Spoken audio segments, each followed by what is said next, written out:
Cumprimento todos vocês com a paz do Senhor. Meu nome é Chico Soares, né? Todos me conhecem, mas deixa eu me apresentar. Eu sou aluna da FACEB e eu estou em mais um encontro do meu estágio supervisionado e é um prazer estar aqui com vocês, né? Para falar mais um pouquinho da palavra do Senhor.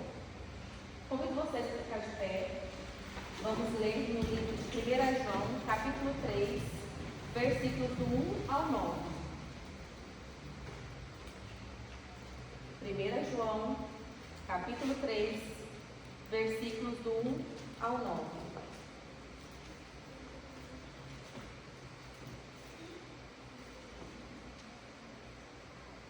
Vamos ler a palavra de Deus. Vede quão grande caridade nos tem concedido o Pai, que fôssemos chamados filhos de Deus. Por isso o mundo não nos conhece, porque não conhece a Ele. Amados, agora somos filhos de Deus, e ainda não é manifestado o que havemos de ser. Mas sabemos que quando Ele se manifestar, seremos semelhantes a Ele, porque assim como é, o veremos. E qualquer que nele tem essa esperança, purifica-se a si mesmo, como também Ele é puro. Qualquer que comete pecado, também comete iniquidade, porque o pecado é iniquidade.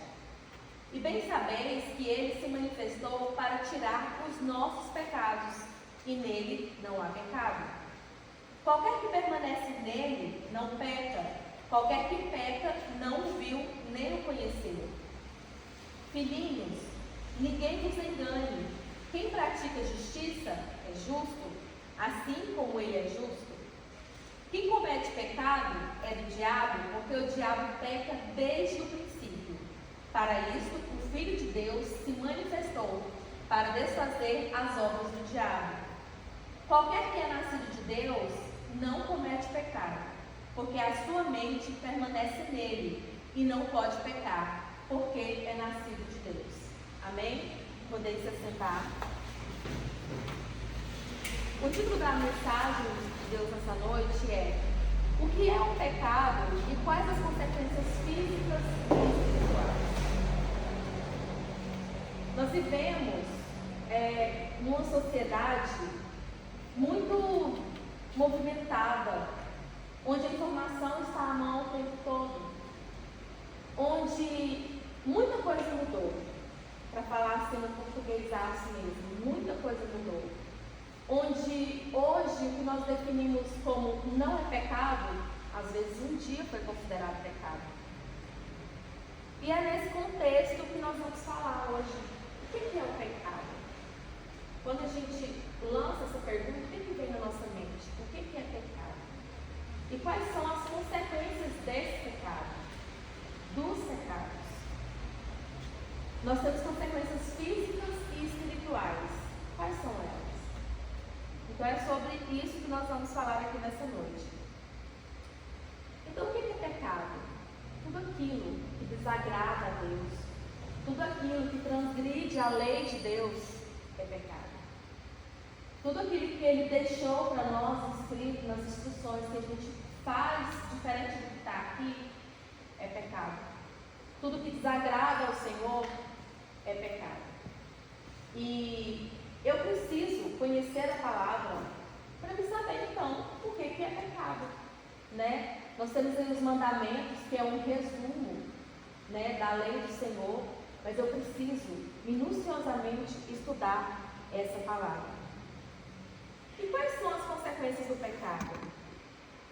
O pecado, ele está ligado ao nosso comportamento, às nossas escolhas, às nossas práticas. Então, uma vez eu penso em algo que eu quero, em algo que eu desejo, e logo eu pratico aquilo. Então eu cometo pecado. Por isso que ele está ligado ao nosso comportamento. E as consequências do pecado, ele se resume não apenas em sofrimento físico, mas em sofrimento espiritual também. Na Bíblia, tem muitas advertências acerca do pecado e seus efeitos. Isso porque cometer pecado é se rebelar contra o Deus que criou os céus e a terra, contra o Deus que nós escolhemos. Uma das definições bíblicas mais claras 1 João 3, 4. O significado de iniquidade é ilegalidade, injustiça. Em outras palavras, o pecado é a transgressão da lei de Deus. O que é iniquidade? É aquele pecado que eu sei que eu estou pecando, eu sei que é errado, eu faço ele hoje. Aí eu peço perdão, amanhã eu cometo a mesma coisa novamente, sabendo que é pecado, sabendo que é errado, e eu faço novamente. Então, é uma iniquidade. Eu faço sabendo que eu estou errando. Isso é pecado. Quando a lei é quebrada, punições justas são aplicadas. É injusto que a justiça não seja feita contra alguém que cometa injustiça. O nosso Deus, Ele é inteiramente justo, Ele é inteiramente santo e requer de nós também santidade, compromisso com Ele, fidelidade a Ele e à Sua palavra. Ele não tolera o pecado, ao contrário, Ele exige que o pecado seja punido. Por isso que as consequências do pecado são tão sérias, né? Ele fala para a gente o que é errado, o que a gente deve, o que a gente não deve fazer. E se a gente foge disso, tem consequência. Assim como na nossa casa. Se nós vivemos ali sobre o controle, sobre a casa de nossos pais, sobre as ordens dele, né? Tem as regras que eles impõem sobre nós. E quando a gente desobedece essas regras, obviamente tem punições. Crianças são muito punidas, porque frequentemente, né, uma hora comete uma arte ou outra. Enquanto nós estamos dentro da casa dos nossos pais, nós somos frequentemente corrigidos. E enquanto vivemos nesse mundo, nós estamos também debaixo da justiça de Deus. O pecado, ele entrou na raça humana pelo erro de Adão, está lá em Gênesis 3. A Bíblia mostra muito claramente quais foram as consequências do pecado gerado pela desobediência de Adão e Eva. Primeiro, o homem caiu de sua retidão original e a imagem divina nele foi desfigurada. Nós somos criados à imagem e à semelhança de Deus. Quando o homem peca, isso é quebrado. Eu agora já não me pareço tanto com o meu Criador.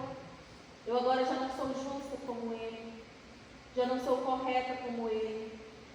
E o nosso papel agora é procurar ser o máximo mais parecidos com Ele. A gente precisa resgatar esse caráter com Ele. A comunhão com Deus foi quebrada. O relacionamento com o Criador foi destruído. De refletor da imagem de Deus, o homem passa a ser agora o principal símbolo de rebeldia, de desobediência contra Deus. A queda é o marco da origem do pecado e de todas as deficiências que existem nele. Pela desobediência de um só homem, todos se tornaram pecadores. Quando Adão e Eva pecam, o pecado ele se tornou universal. Então a gente já nasce nesse estado de pecado.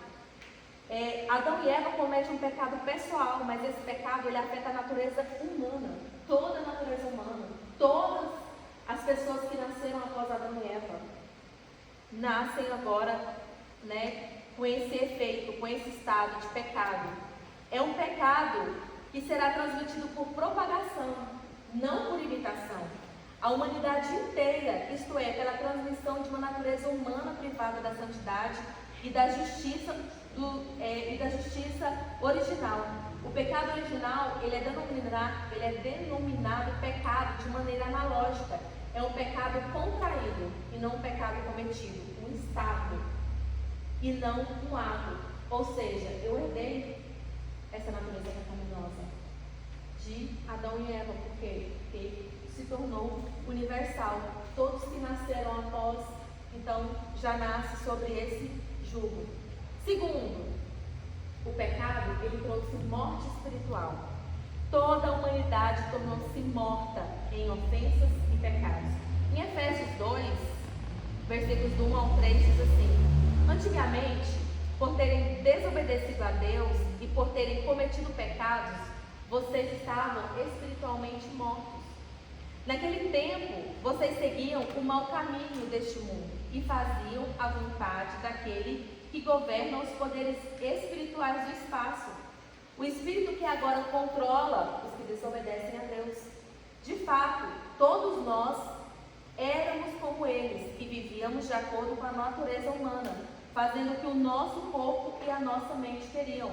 Assim, porque somos seres humanos como os outros, nós também estávamos destinados a sofrer o castigo de Deus. Então, o pecado, ele traz a morte espiritual. Antes, nós vivíamos no mundo, praticando as vontades do mundo, fazendo o que o mundo fazia. Mas a partir do momento que eu aceito a Jesus, que eu me torno cristão, agora eu não cedo mais aos desejos da carne. Morreu? Não, está aqui. A vontade de fazer o que é errado. Porque a nossa natureza humana, ela é pecaminosa. As nossas vontades humanas é de fazer algo errado, algo que desagrada ao Senhor. A vontade humana é de pecar a todo momento. Mas a partir do momento que eu nasço de novo, agora eu não vivo sob esse controle. Eu vivo no controle do Espírito Santo. Eu preciso estar a todo momento nessa relação com o Espírito Santo. Porque através da minha relação com Ele, é que eu vou ser forte, é que eu vou dizer não para o mundo, é que eu vou dizer não para o pecado. Então essa relação, ela precisa estar cada dia assim, ó, melhor. E cabe a mim e a você intensificar essa relação com Deus. Então, além disso, a menos que o pecador seja vivificado de seu estado de morte espiritual, o pecado o conduzirá à morte eterna. Então, o inferno é uma das terríveis consequências do pecado. O nosso Deus, ele é santo, ele exige santidade. Sem a santidade, ninguém terá o Senhor. Então, enquanto nós vivemos aqui, a gente precisa procurar o máximo ser parecido com Ele. Viver o que Ele manda que fazemos, as nossas práticas, as nossas escolhas, precisa nos levar ao céu. O contrário disso é o inferno, porque a eternidade, ela existe. Ela é com Deus ou ela é sem Deus. Enquanto haver vida em mim, dá um jeito, há um jeito. Agora, a partir do momento, se eu morrer em pecado, acabou. Aí é só o inferno. Por isso que a gente não sabe o dia e nem a hora que o Senhor vai voltar, o dia e nem a hora que às vezes eu vou partir desse mundo. Por isso que a gente precisa estar preparado o tempo todo. Não é, eu vou cometer um pecado aqui, mas amanhã eu peço perdão. Eu vou viver minha vida aqui do jeito que eu quero, e quando eu ficar velho, eu volto para a igreja, eu vou fazer a vontade do Senhor.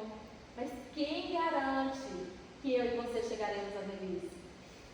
Quem garante que o Senhor não volta daqui a pouco? Ou quem garante que Ele não me busca ou te busca? E aí? A gente precisa estar preparado. Terceiro, o homem tornou-se escravo do pecado. João 8,34 diz: Jesus disse a eles: eu afirmo a vocês que isso é verdade. Quem peca é escravo do pecado. Enquanto eu estiver me submetendo à minha vontade humana, de pecadora, de querer fazer o errado, de querer fazer as vontades da minha carne, eu sou escravo disso. Eu sou escravo do pecado. Jesus usou a metáfora da escravidão para explicar que quem pratica o pecado é escravo dele. É escravo dele. Sua natureza tornou-se totalmente depravada. Ele foi completamente corrompido pelo pecado em todo o seu ser. Olha o que o pecado faz. Ele corrompe a alma, o corpo, todas as nossas faculdades, todas as nossas vontades. Pecar tornou-se algo natural para o homem. Já viu aquela pessoa que vive no pecado e que acha que está tudo certo? Ele não sente remorso, ele não sente culpa. Por quê? Uma vez crente, quando eu peco, o Espírito Santo já me acusa. Já fica aqui, me alertando. Está errado? Eu fiz algo errado. Mas a partir do momento que eu continuo fazendo isso, cometendo pecado, atendendo às vontades da minha carne, às minhas vontades, vai chegar um momento, eu vou achar que está tudo bem, que está tudo certo. Eu já não vou mais me sentir, nossa, está errado, eu preciso consertar. Por isso que o pecado, ele domina tanto. Porque no primeiro momento, você começa a sentir, eu fiz algo errado, eu preciso consertar, eu sei que isso é errado, eu sei que isso é pecado. Mas a partir do momento que eu continuo nesse pecado, uma hora eu vou achar que está tudo certo. Então, acaba que o homem acha que está normal. Eu não sinto mais nada ao pecar. Quarto, o pecado ainda trouxe consequências físicas e emocionais. As consequências do pecado impactaram o relacionamento do homem com a natureza, com o próximo e consigo mesmo. Por causa do pecado, o sustento do homem tornou-se penoso e o sofrimento tornou-se uma realidade, com dores, aflições, doenças e morte. Nós vivemos uma geração em que as pessoas estão adoecidas mentalmente. Você olha para a pessoa, o corpo dela está tudo certo. Ela não tem nada nela, mas a mente dela está adoecida. Está adoecida. Depressão, ansiedade. É o machismo que só a pessoa acha. É o mal do século. Suicídio. A gente tem que ter muito cuidado, gente. O diabo, ele quer a nossa mente. O campo de batalha é a nossa mente. Porque ele sabe que se ele colocar na sua mente algo errado e alimentar isso vai descer para o seu coração. E aí é complicado. Por isso que nós temos tantas pessoas com tantas doenças aqui, na cabeça. É o campo de batalha. Por isso que a gente tem que ter tanto cuidado, tanta sabedoria, tanto de Deus em nós, para que isso não venha acontecer nas nossas vidas. Não deixe que o inimigo coloque na sua mente o que é errado. Te conduza ao erro. Você sabendo que está errado, mas você quer justificar. Sabe aquela coisa que você sabe que é errado, mas porque o meu amigo faz? Porque fulano me falou. Cuidado. Cuidado. Muitas vezes o inimigo ele usa a amizade que achamos que é amizade para colocar coisas em nossas mentes, para nos tirar do caminho, para nos tirar do plano de Deus. Lembra, a sua salvação é você e Deus. Não é você e o seu amigo, não é o seu amigo que vai te levar para o céu. A sua salvação é você e Deus. E naquele dia, no dia do juízo, você não vai poder falar assim, porque foi o meu amigo que me falou.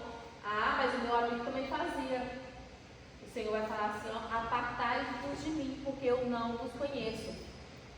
Então, esses princípios bíblicos sobre os efeitos da queda do homem explicam como as consequências do pecado trazem desdobramentos muito dolorosos aos homens e de todas as épocas e lugares. Até mesmo homens piedosos, como o rei Davi, sofreram a dor da consequência de suas transgressões. O rei de Israel experimentou grande sofrimento e amargura por causa de seu pecado, quando adulterou com Batseba e foi o responsável pela morte de Urias. Na Bíblia, é fácil perceber o quanto as consequências do pecado de Davi lhe custaram caro. Ele sentiu que sua comunhão com Deus havia sido prejudicada pelo pecado. A alegria da salvação lhe ficou ausente e ele temeu perder a capacitação do Espírito Santo em sua vida. Ele sentiu o peso do pecado que estava sempre diante dos seus olhos. E olhe as consequências do pecado na vida de Davi. O pecado trouxe a morte prematura em sua casa e seguidas de tragédias e conflitos que perduraram em sua descendência. Mesmo após a morte de Davi, ainda teve consequências do pecado na vida dele. A espada nunca saiu da casa dele. Era uma guerra entre a sua descendência. Seu testemunho também foi danificado e sua memória manchada. O homem que é conhecido como... Você pensa que Davi, você pensa, é o homem segundo o coração de Deus.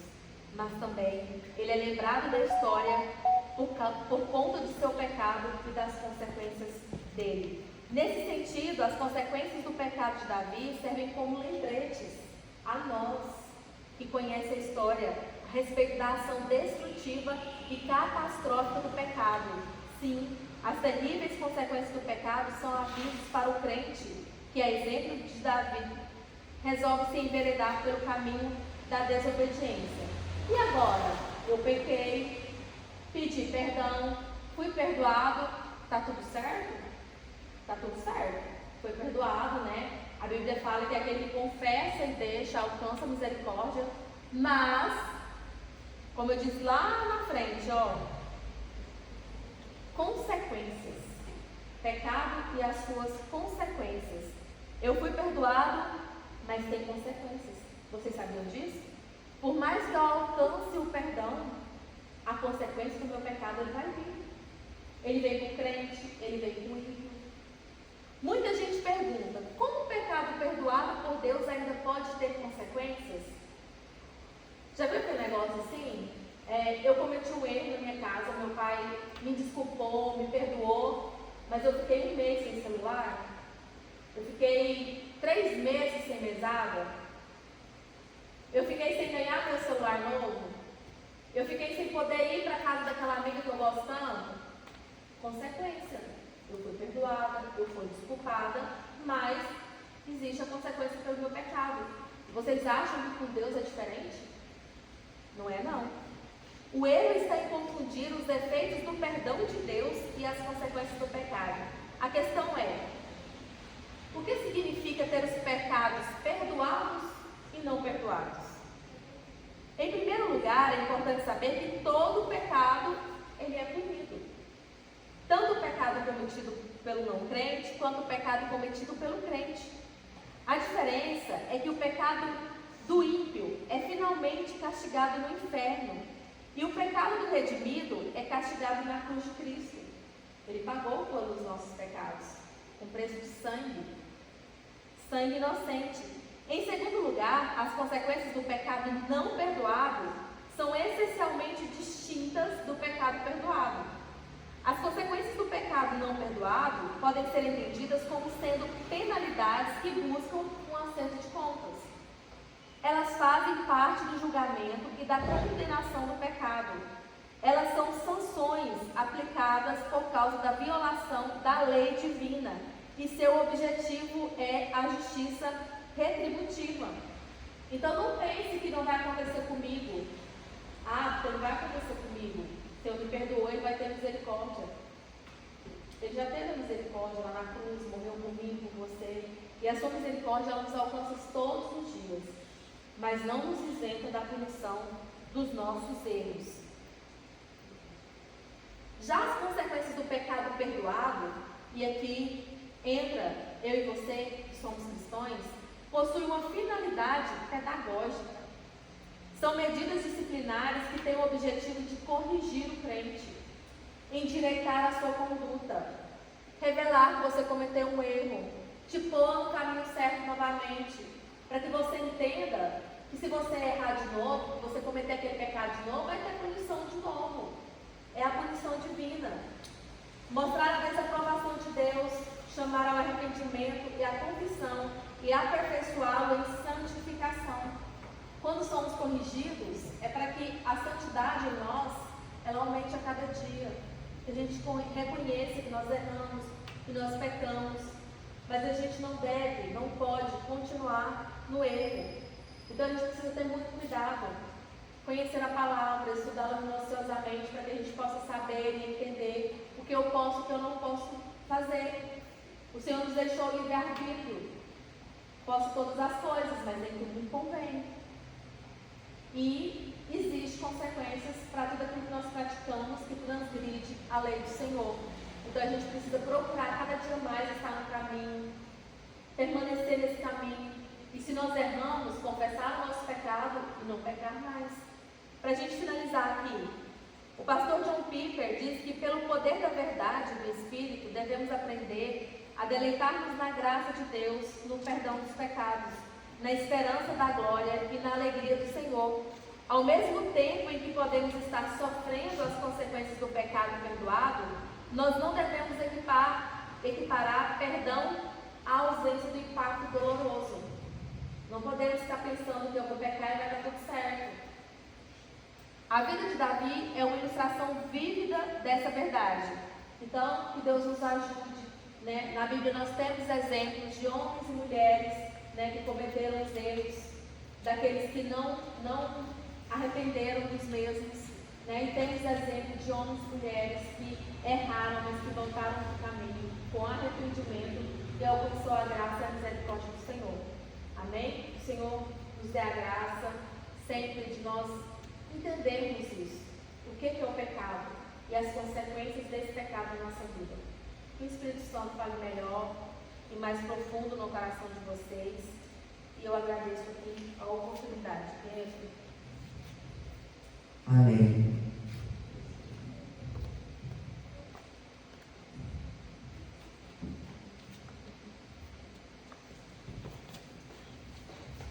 Convido a irmã Raia para fazer